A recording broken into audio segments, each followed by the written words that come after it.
Hello viewers, আসসালামু আলাইকুম। আমি অপু বিশ্বাস এবং প্রিয় গাজীপুরবাসী আমার ফ্যানদের জন্য সুসংবাদ। অ্যাস্থেটিক্স প্রফেসর ডক্টর সৈয়দা ফাতেহা নূরের উদ্যোগে গাজীপুর জেলায় এই প্রথম লেজার ট্রিটমেন্ট সেন্টার চালু হতে যাচ্ছে, যেটির নাম লেজার হাব। আর এই প্রতিষ্ঠানে আপনাদের উন্নত চিকিৎসা সেবা পৌঁছে দিতে অতি শীঘ্রই তাদের কার্যক্রম শুরু করছে।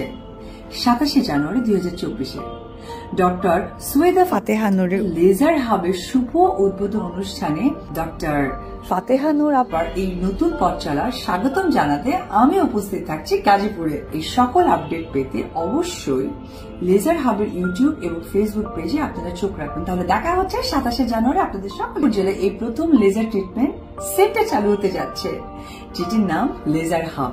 আর এই প্রতিষ্ঠানে আপনাদের উন্নত চিকিৎসা সেবা পৌঁছে দিতে অতি শীঘ্রই তাদের কার্যক্রম শুরু করছে। 27 জানুয়ারি 2024 ডক্টর সৈয়দা ফাতেহা নূরের লেজার হাবের শুভ উদ্বোধন অনুষ্ঠানে ডক্টর